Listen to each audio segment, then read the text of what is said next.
All right, so we're starting off today looking for some seats because the passenger seats on this build will sort of dictate where the bathroom is going to be built. What I'm looking for is something with the seat belt built in like this, because I could just bolt this to the floor and it's entirely safe. Whereas if the seat belt's on the side, I'm gonna have to build something and find a way to fasten the seat belt. So these two seats are decent options, but they're a bit broken, as you can see. They're sort of not in the best of condition, but this is the nature of the job when you're going through the auto wreckers. So I should have brought my boots because I'm out here in sneakers going through the weeds, but I'm hoping something in here will have some good seats with the seat belt on the shoulder. Let's keep looking. Oh, nothing in there for me. I tell you what, a lot of the stuff here is pretty gnarly, but there are some good options if you keep digging. These are cloth seats, seat belt in them, and they're in pretty good shape, and they're even loose. They're not even bolted in. I could pick them up right now. I think the right move here might be take some photos, and then the lovely Ivana can be the deciding factor because there are some good options here. Holy jumping. Look at that. Convertible by force. They cut the roof off that thing. And so the lovely Ivana has made her choice. We are going with the gray fabric Chevy Silverado seats. We figure these seats match the front end of the bus, and so this will be our driving area, and then just behind this will be the living space. The good thing about these seats is we've just picked up a good 4 inches of bathroom because they're not too deep, so the wall can move right up close to them. But before I start building the bathroom, I'd like to get the shower pan and the door frame in the bus to make sure everything fits perfectly. You can see we've got some water tanks delivered as well as a water pump and an accumulator, but we're still waiting for more items to trickle in from the Amazon delivery. In the meantime, I will give a huge shout out to my dad for helping me with the electrical that's below the windows. We figured out where all of the switches and the sockets will go, as well as the circuits, not to mention the appliances. So the fridge will go right here. The water heater will go there, and the furnace will go on top of the wheel well. This is a huge job that my dad is an expert at, so big thanks to him. Now that we've done that, I think we can start making some extra framing on the walls. Now that we know where our internal walls are gonna be, we can sort of beef up the structure and maybe even black out some windows as we get ready to start building bathrooms and kitchens and pantries and everything. So let's get to it.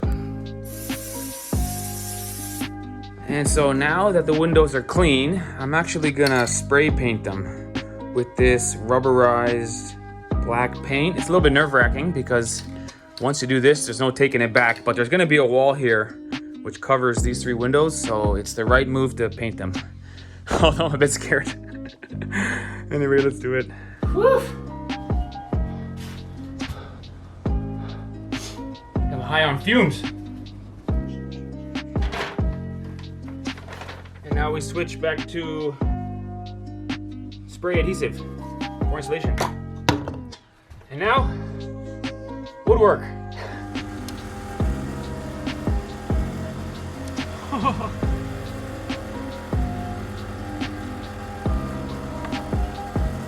And so I found a decent way of actually notching out the fiberglass so that I can put my wood studs on top of it and still have a continuous piece of insulation right up against the glass. This way it's sort of solid as well as well insulated. It was a slow process, but I would say it was a success. Now, I've decided to not put the back door here like I had once imagined. What I'll do is I'll put a platform off the back bumper with a bunch of storage, propane and everything, meaning this door won't even be useful. So I'm gonna go ahead and frame this and cover it in insulation, and then I'll put my water tank right up against the wall there, and there'll be some more storage on the front side of the bed. So a bit of a change of plans, but more work to do. Let's keep going. Tell you what, not bad so far. Still got a little bit more work to do on this wall, but that's a good start. Whew.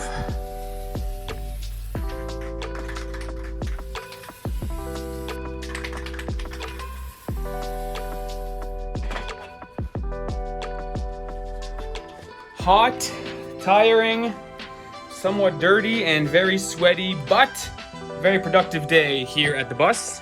So next up, we'll put some vapor barrier on all of our new walls, and then we will go back home, see if things have been delivered so we can start building stuff.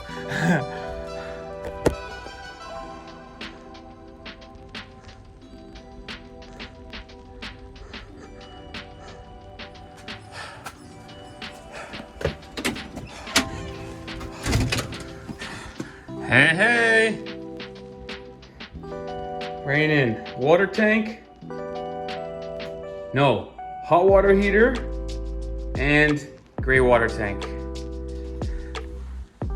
Let's build some stuff.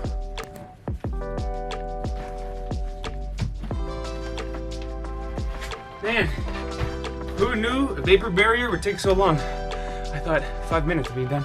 It takes a while.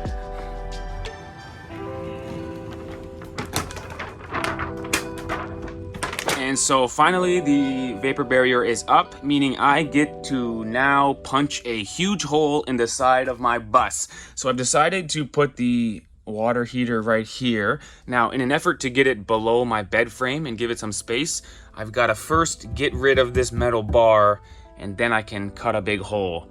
A bit nervous to do this, obviously, because I gotta puncture my expensive thing. But here goes nothing. It's got to be done, so let's start cutting stuff.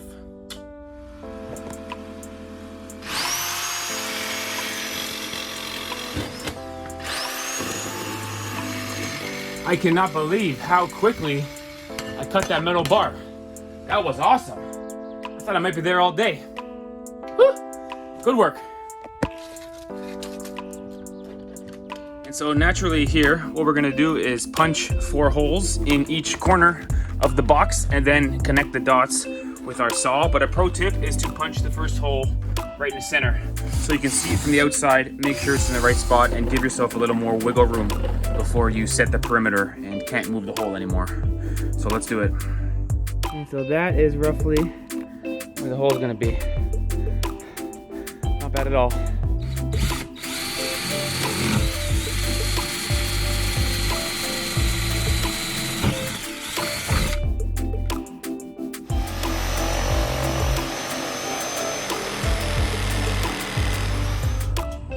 And so, naturally, I was scared of making the hole too big. And so what I've done is I've made the hole a tiny bit too small.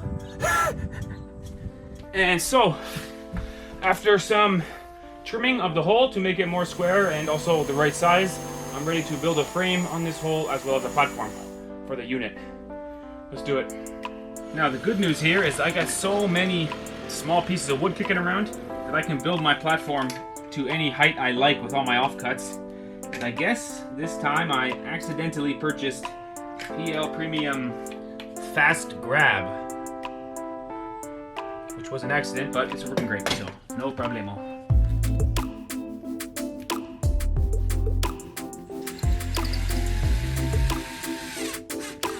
Oh, come on. The battery dies on the last screw. What are the odds of that, man?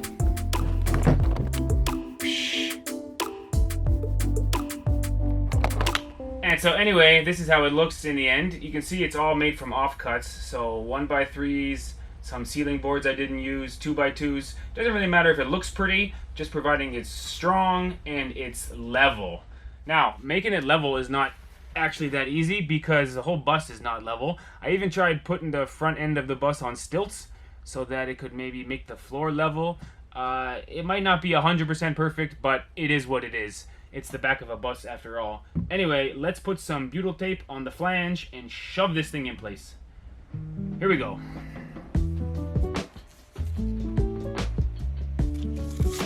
So I ended up using 2 layers of butyl tape side by side, not on top of each other. But it looks to be pretty good and pretty secure. The entire flange is touching outside of the RV. Good connection, so I think I'm ready to screw it in.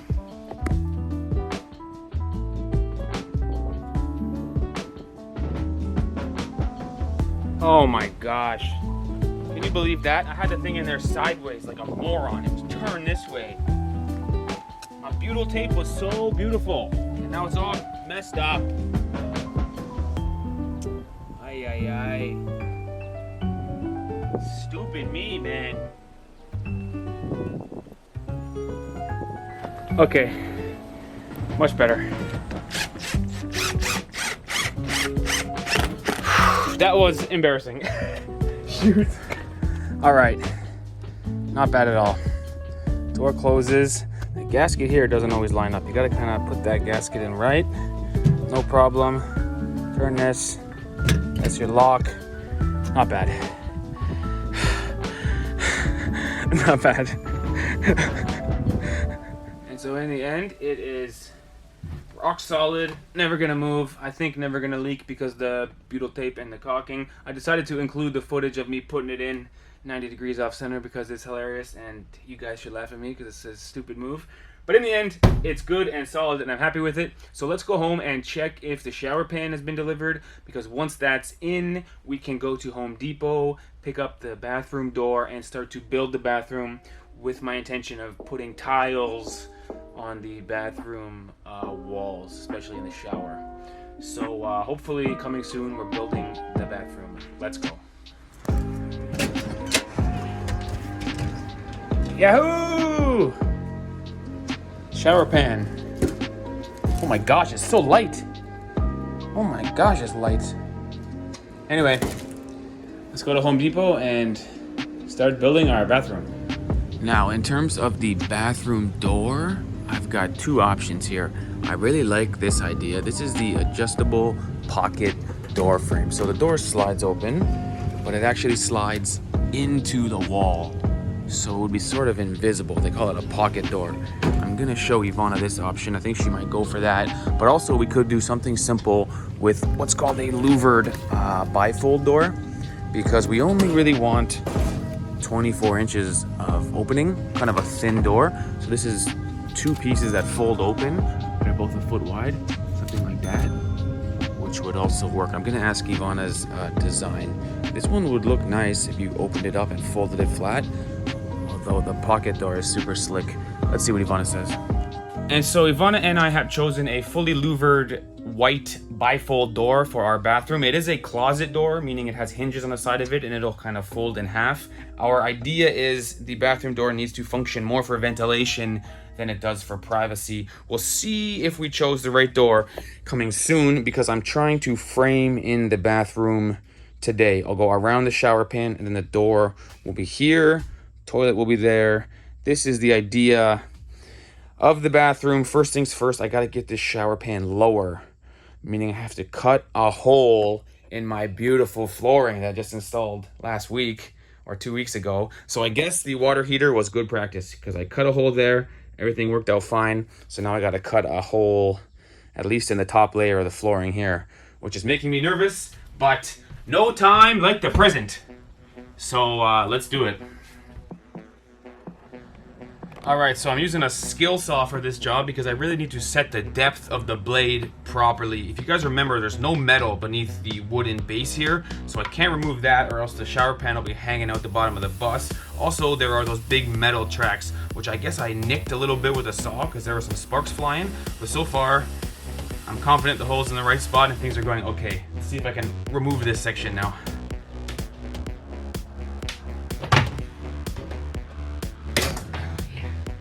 Beautiful. Beautiful.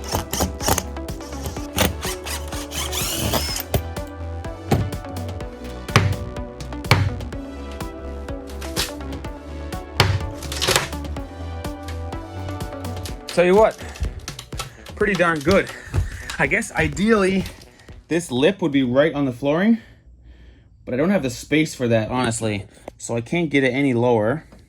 Meaning I'll have to find a way to cover that and make it waterproof, because you're gonna step out of the shower, probably be dripping water here a little bit. So I'll have to find a way to caulk that all in. But overall, I would say that was a success. So let's start building some walls with 2x3s going around. Here goes nothing.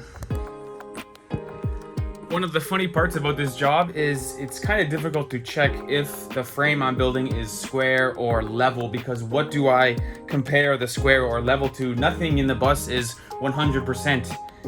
straight or square or level. So like I showed you earlier, I do have the front end of the bus up on stilts, but still the floor is not totally level. So it's less important that this beam is level and more important that it's square to the floor.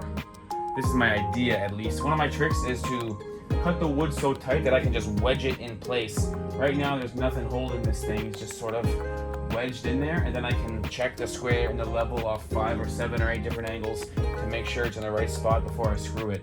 It's a bus after all, so it's not perfectly critical that it's 100%, but I do want it to be as straight and square as possible, which is not easy.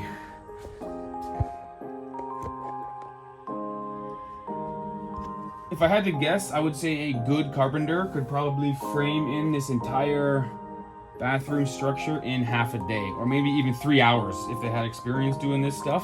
So I will admit it took me all day and I'm still not done. I've got a few more of these horizontal support beams to put in, which shouldn't take too long. But I gotta say, one of the most satisfying jobs we've done in the bus so far, because it's getting more intricate and more complicated, which means getting more rewarding. But also, cutting and screwing together wood is really like adult Lego, and so it's fun to build stuff out of wood. Relatively clean work and pretty enjoyable. So let me put on a few more beams here, horizontal ones, and then maybe I can build a frame for the shower pan, which will be a full day's work for me, but no regrets because it's been awesome. It's been fun. Let's keep going.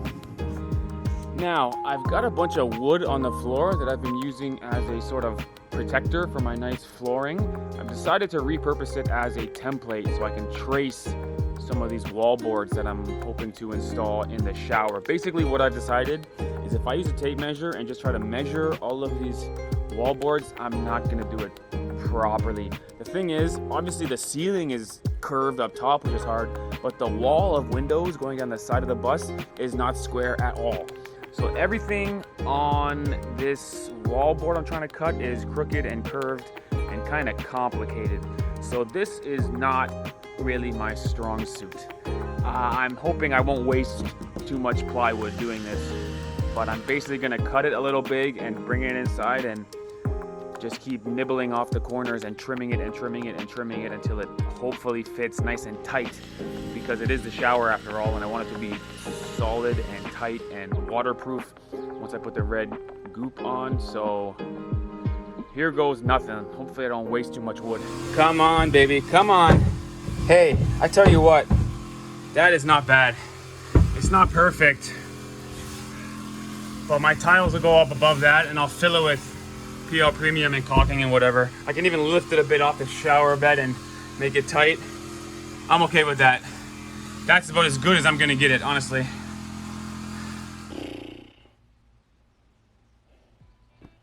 Successful day. Man, it's hot in the bus though. Whew.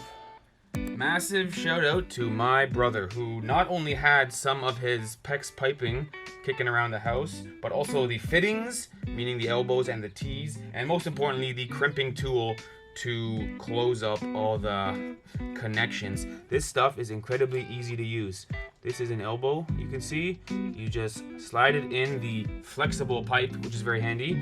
Put the copper ring right up near the end, something like this, and then use this special tool to crimp the copper ring, and in the end it'll be like the blue one behind me, which is to say watertight, flexible, and remarkably easy to install.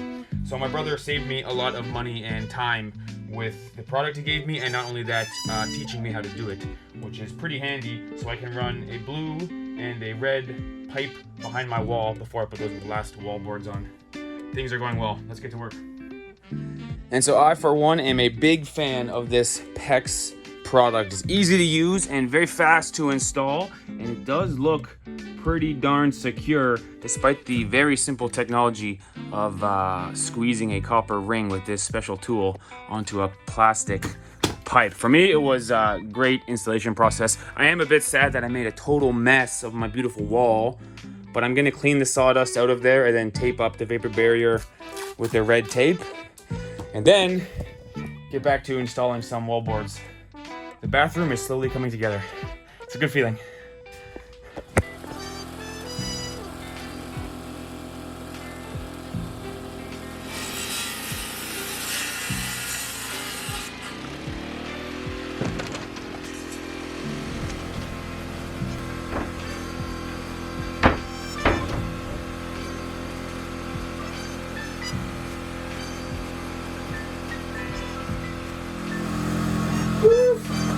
Okay, one more piece right here.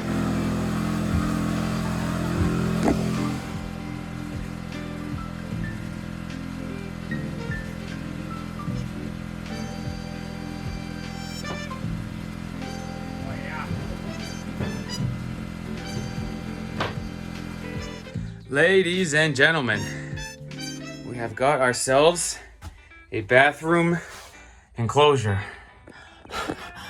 I am really happy. Sorry, I might be yelling, we're in earplugs, eh? But I'm really happy with this. It's not perfect. Listen, all this kind of stuff is really hard for me to do. I'm gonna have to fill that in with PR Premium and caulking and stuff, and I still have to screw all these in. They're all just loose fit now. But I am happy with the way this turned out, man. This is as good as it's gonna get for a guy like me. Awesome. It's really starting to feel like a RV or a motorhome rather than a bus with a wood ceiling. Come on, that is a little bathroom enclosure. Awesome. Awesome. So a lot more work to do, and then we can put the red goop, and then we can put the tiles. Lots more work to do. Let's keep going.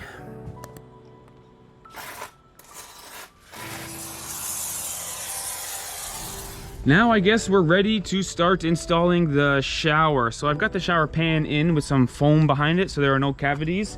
And now I'm using a product called Redgard, which I guess is pink on the inside, which was a surprise to me because this is my first time using it, but it's a waterproofing sort of paint that you roll on. And the reason I'm doing it out here rather than after the panels are installed is because I wanted to get the waterproofing on the short side or the thin side of each of the pieces of plywood. I'm assuming that's where the water will sort of absorb into because the plies are exposed. And then once I started doing that, I figured I would do a sort of window frame technique around the front side of each panel and even the back side too.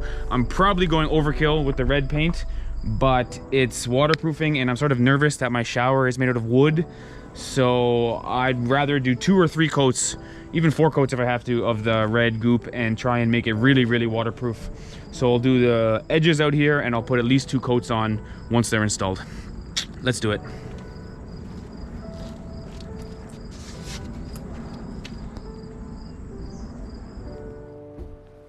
And so after what feels like a million screws, this bathroom enclosure is really starting to take shape. What I want to do now is cover everything in red paint so that as the first coat dries, I can figure out what to do in here, which is not going to be easy because of this curve here.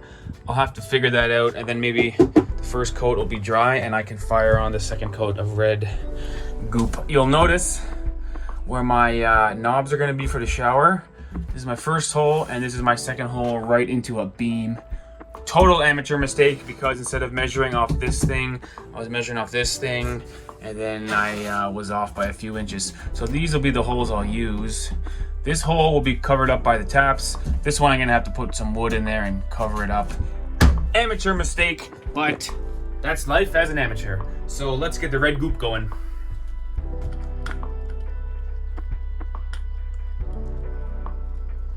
I tell you what, I am putting this stuff on thick as ever and I got no regrets about it.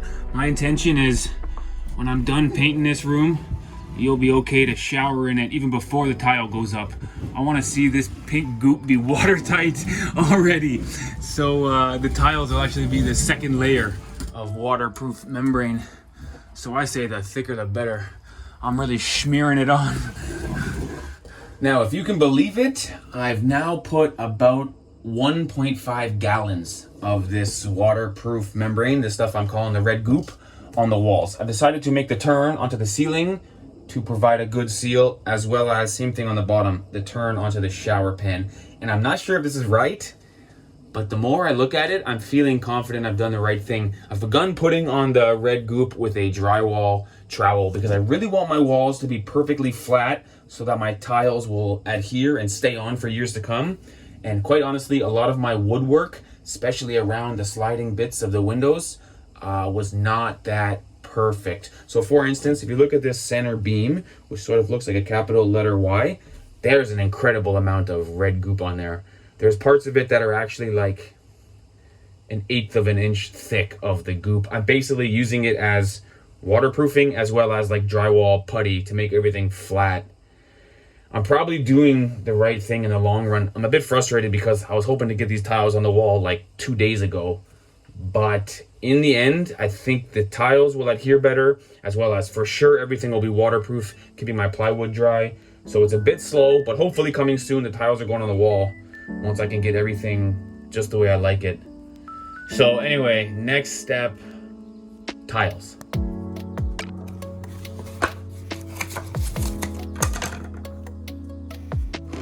And so for one, these things are ridiculously easy to cut, which is very convenient.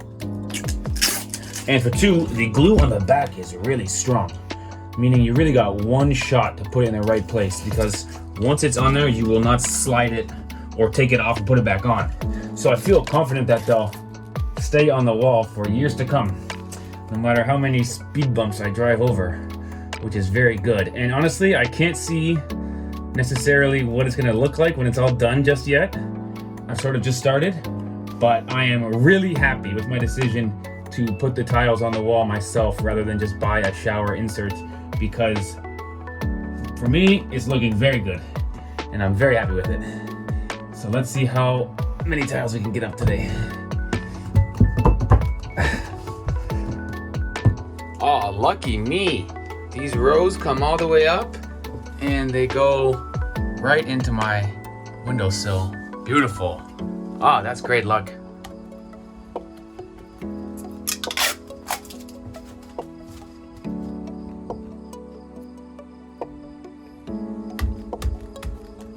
I cannot explain to you.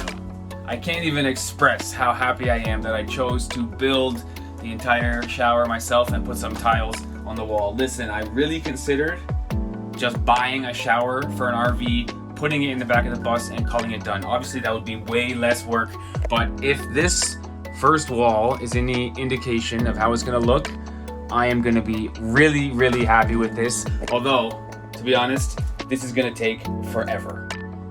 So I guess we will cue the time lapses and cue the fast forward footage, because first thing tomorrow I'll be doing another wall and then another wall and then another wall. This might take 2 or 3 days to build this shower and bathroom, but I really can't even put it into words how happy I am. I think it's the most beautiful bathroom wall I've ever seen in my whole life. I absolutely love it.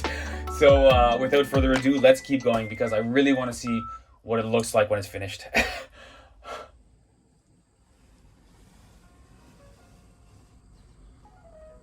And so as you're watching this section of the video, you're probably listening to some lo-fi music, because that's probably the music I'll add in the editing process. And so it's so funny that I'm also listening to some lo-fi music as I stick these tiles on. Listen, most of the time I do work in the bus, the generator is running right outside the door and it's so loud, and it's just a different kind of work environment. So I'm loving doing this tile job. It's so quiet in here, not to mention clean work. I mean, there's one spot I put some more red goop, but outside of that one spot, it's clean and quiet, and I am honestly loving putting these tiles on. It's Sunday today, so I brought some extra coffee, and I'm just sitting in the corner of my bathroom, listening to music, drinking some coffee, and loving putting these tiles on. I'm already thinking, where else can I put tiles? Maybe that wall, maybe the outside of the bus. I should put tiles everywhere. I'm loving doing this job. It's so nice. Oh my goodness, it just started pouring rain. I had to run out there and bring everything back inside the bus.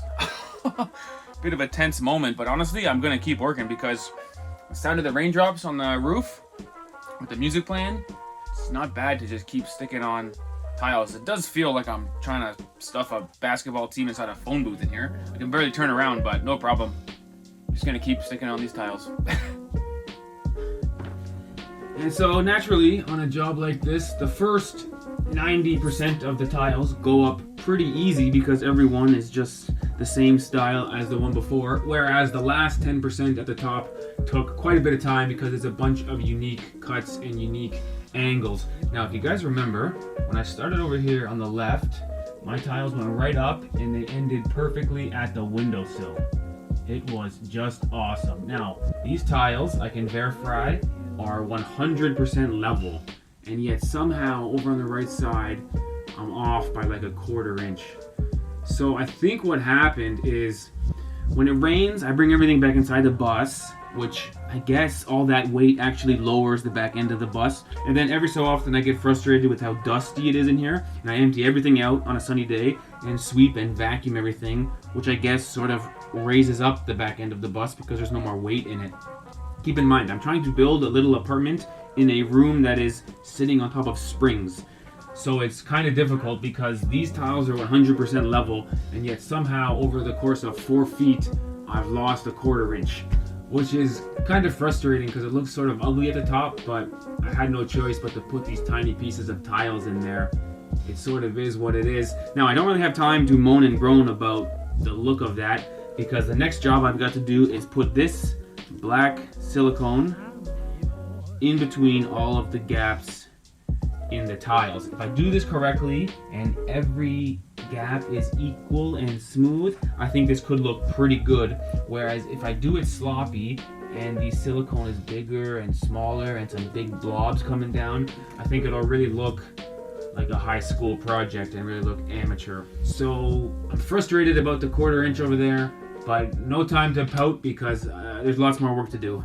And it starts with putting some black caulking on. So let's do it.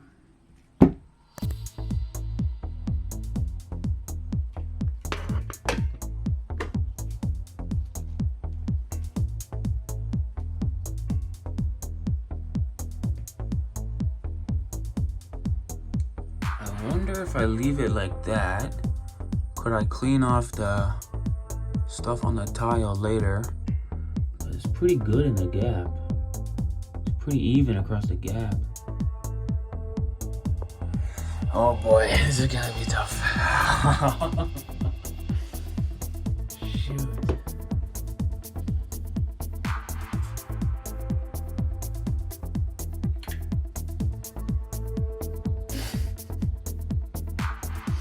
Oh boy.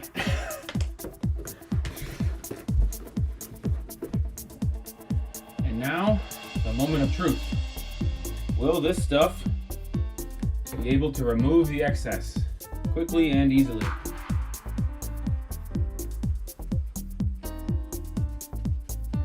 So this is gonna work. Phew.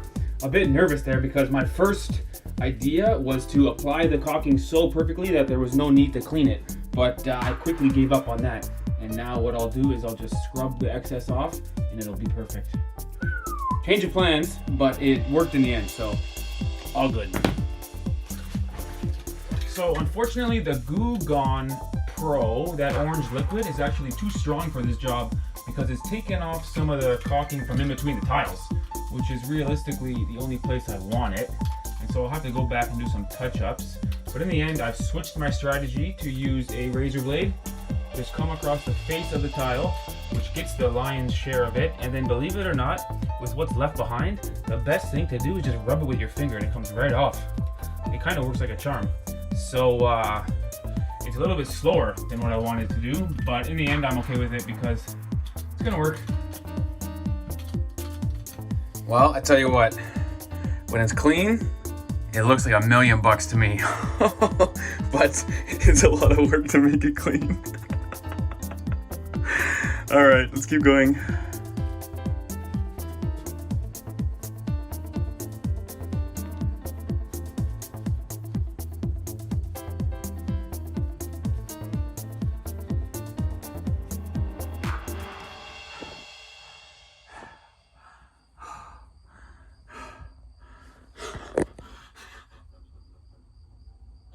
This is brutal.